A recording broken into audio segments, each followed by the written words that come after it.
Hello everybody, welcome to the video. Right now you're watching, I don't give a fuck what you watch, because this, as you can tell by the intro, is a Wrestling Stories. Now, you're probably thinking, Ben, what is Wrestling Stories? Because if you're new to my channel, I do this once in a while. Here's a little backdrop on Smith, Benjamin, or Benjamin8213, however you know me. I used to be a professional wrestler, everything from the indie leagues all the way up to the big evil himself, Vince McMahon. Now, you're probably thinking, Ben, that's pretty fucking interesting. Yeah, I thought it fucking is. And I started doing Wrestling Stories a long fucking time ago, and I stopped doing them because I don't feel good doing them to Call of Duty gameplay. But I don't own a camera. I don't own a webcam, I should say. The only camera I have is on my phone, and it's really shitty. I wanted to make like a vlog series out of it or something because I don't think it's fitting to use Call of Duty gameplay. But I kind of started the series using Call of Duty gameplay a long time ago. Then I stopped doing it, and people still want it. A lot of people are specifically subscribed to me for this, so here we go. Wrestling story. Now, I was trying to think of a good one. You know, I usually try to think of a funny, zany wrestling story because there's a lot of zany, funny road stories when you're a fucking professional wrestler. But here's one for you. How about the very first time I fucking worked for WWE? Okay, yeah, that's pretty fucking interesting, right? Now, disclaimer, I was never under contract for WWE. I've only wrestled for them 6 or 8 times. Wait, 1, 2, 3, 4, 5, 6, 8 times I've wrestled for them. So, yeah, here we go. First time ever. This one I fucking remember, and I will always remember. Alright, it was in Milwaukee. It was at the Bradley Center. I believe they were doing a house show there, and I was going to be one of the dark matches, even though I guess it's a house show, so they're all fucking dark matches, but you know what I mean. I was just there to warm up the crowd, and also to get my chance to wrestle in front of the corporate of WWE, in front of Vince and all that jazz, even though I don't believe Vince was there. Jim Ross was there. I don't think Vince McMahon was there. At least I didn't see him, and I didn't hear anyone actually mention him. But anyways, I was going to wrestle Perry Saturn. Now, Perry Saturn and I have worked each other in indie matches before, a few times before this, because he's from Minnesota, and he was bouncing around the indie circuit, and then he was back in WWE. Anyways, I was going to be working him, or wrestling him, and I was the second one on the card. I forget what the first match was. I don't know, some whatever. But I was just there with 2 friends of mine who were also wrestlers. I was nervous as fuck, obviously, and of course my head's on a swivel because at the same time I'm still a wrestling fan. I'm starstruck by all these guys and whatnot, and it was really fucking cool just to see everybody and get to meet a lot of these guys and actually have conversations with them. Some of them just, you know, yes, whatever, kid, okay, I'll answer you, no, get away from me. Another one's very heartfelt, very good conversation. Scotty 2 Hottie made a really good friend that day. So anyways, like, yeah, I know, talk about a fucking name drop, right? Scotty 2 Hottie, I mean, come on, what the fuck? Couldn't drop a name like The Undertaker or some shit? No, I can't, I'm sorry. So anyways, I'm gonna wrestle Perry Saturn, right? And Perry Saturn has a few matches that he likes to do, and I have a few matches I like to do, which I like to call my textbook matches. If I'm wrestling someone that's a rookie, green, or has never wrestled before, or someone I've never wrestled before, then I have like these little 8, 10, and 12-minute matches that I like to go through with people. You know, I know how to do them. I know how to set them up. I know how to switch them wherever, who goes over, who's the face, who's the heel.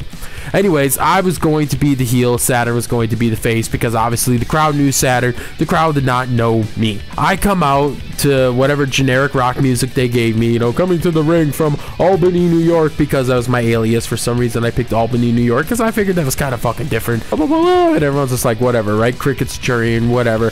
And of course, I'm a fucking heel.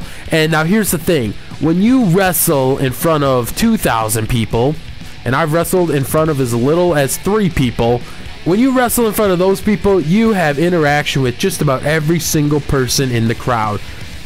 I did not have interaction with 20,000 people. That right there set the fucking tone. I can't go out there and be like, shut up, fuck you, whatever, you know, and get everyone to fucking hate me, because none of them can hear me when I talk, for God's sakes, because my music is blaring. So I'm like, oh crap.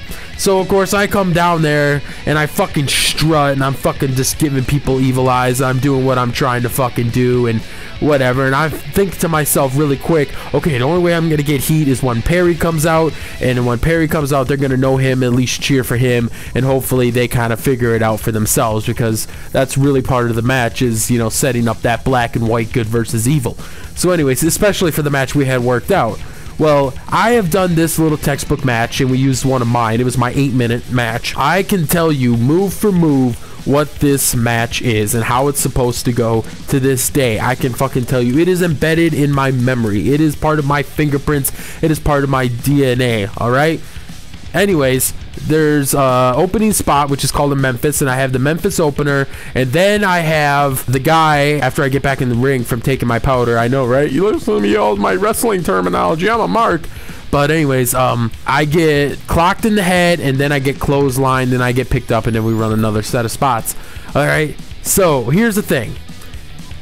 I forgot halfway through the match, or after the opening spot, I forgot what the hell was supposed to happen. I really did. So, what was supposed to happen is Perry Saturn's supposed to give me a huge right hand to the head, right? Well, I get a huge right hand to the head, and he fucking lands it. He connects right into my head. Bam! I see fucking stars for a split second. Well, I forgot that I'm not supposed to fucking go down, and I'm not supposed to bump on this hit. I'm supposed to get staggered, then he's supposed to shoot off the ropes and give me a huge flying clothesline, blah, blah, blah, right? Well, I forgot about that, so I feel a huge punch in my head, and my wrestling instinct kicks in and says, take a bump, Ben. So, I bump. And I'm like, wait a minute, I'm not supposed to do that. What the hell am I supposed to do? I didn't fucking remember whatsoever. So Saturn, he picks me off. He's gonna shoot me off the ropes and give me a fucking clothesline, right? He fucking shoots me off the fucking ropes. I see his clothesline. I fucking duck it, and I fucking come back, and I give him a fucking tackle and a leg drop, and I go for a 1-2 cover and whatnot. And yeah, then it all comes back to me. The rest of the match comes back to me. We finish up. He finished it with his Rings of Saturn submission hold. That was his ending. That was his move. He finished it with the rings at the match at 8 minutes on the fucking dot. 480 seconds elapsed, and we get back into the dressing room. And here's the thing. The crowd never knew that I obviously fucked up this 8-minute match. They would never have a clue. You would not have a clue unless you had a fucking script of that match, that something went out of place. Fucking all the other workers knew I fucked it up. Perry fucking knew I fucked it up. Oh my god, was he so fucking mad at me. He didn't even fucking talk to me for like 20 minutes. And then when he did talk to me, he was just like, what the hell?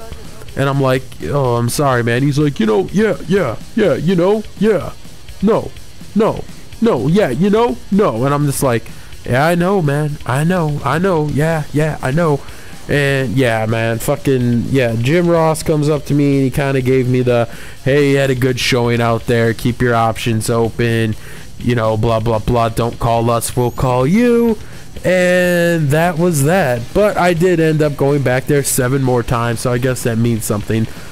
But for me, seriously, it was something. It took me a long time to get over that one. It really fucking did.